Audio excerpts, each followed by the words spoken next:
Salut, c'est Fred de Mental Olympique. Bienvenue sur cette vidéo où je vais te faire un décryptage du match entre Djokovic et Alcaraz. Je vais te donner mes clés d'analyse. Ça, c'est mon avis, bien sûr. N'hésite pas à commenter si tu es d'accord avec cette analyse ou si tu vois simplement les choses autrement.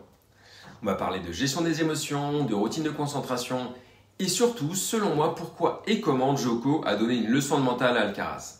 On se retrouve à la fin de cette vidéo avec un petit bonus qui dépasse la question du mental, mais qui me semble vraiment primordial pour tous les sportifs, et même en fait pas que pour les sportifs. Allez, c'est parti, commençons par la gestion des émotions. Donc sur la gestion des émotions, il y a un truc que je trouve absolument flagrant dans ce match, c'est la différence entre les deux joueurs au niveau des célébrations. D'ailleurs, lorsqu'on regarde cette compilation où on voit Alcaraz célébrer, on pourrait se dire « mais c'est lui qui a gagné le match ».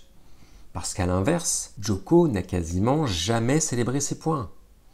Ce qui, moi, me gêne en tant que préparateur mental. Quel est l'intérêt de célébrer un beau point? Ça n'est pas un sport avec une note artistique, c'est un sport où ce sont les jeux et les sets qui comptent. Donc, aller célébrer quand on a mis 15-30, 15-15, c'est juste de l'ego en fait, ça sert à rien. Enfin moi je suis sceptique par rapport à ça.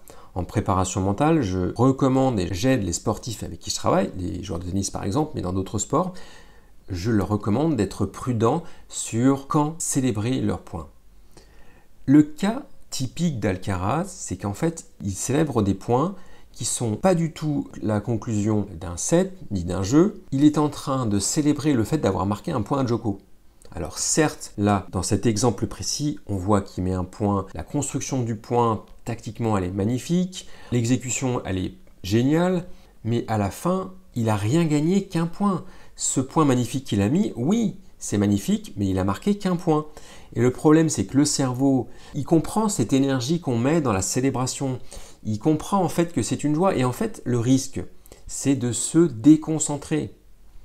Donc le problème, c'est ce qu'a très bien compris Djoko, il ne le fait jamais. Djoko, à aucun moment, on le voit être exubérant, être fou de joie par rapport à un point. Et c'est pareil, la gestion des émotions de Djoko, c'est que je marque un point, que je perde un point, c'est Joker Face. Voilà, c'est un truc nouveau, c'est Joker Face. Vous voyez bien l'expression de son visage. C'est la même expression qu'il mène, qu'il soit mené. Évidemment, il est bien plus content lorsqu'il a marqué un point. Et bien sûr qu'il est bien moins content ou satisfait lorsqu'il a manqué. Mais immédiatement, il se reconcentre et il se dit, ce point-là, il est joué. Il va célébrer des points hyper importants.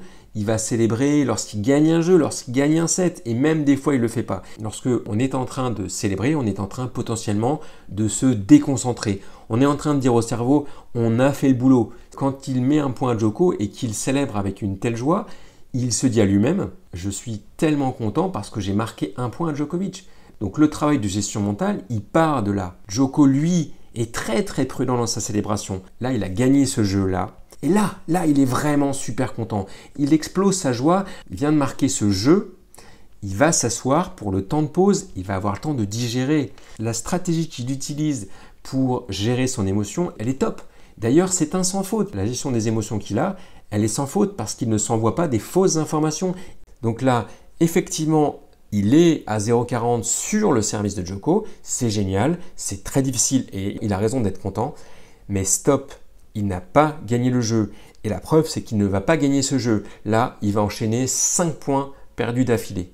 Alors que Djoko ne célèbre pas. Il est très prudent lorsqu'il célèbre. Et lorsqu'il célèbre, il a 5 jeux d'avance sur son adversaire.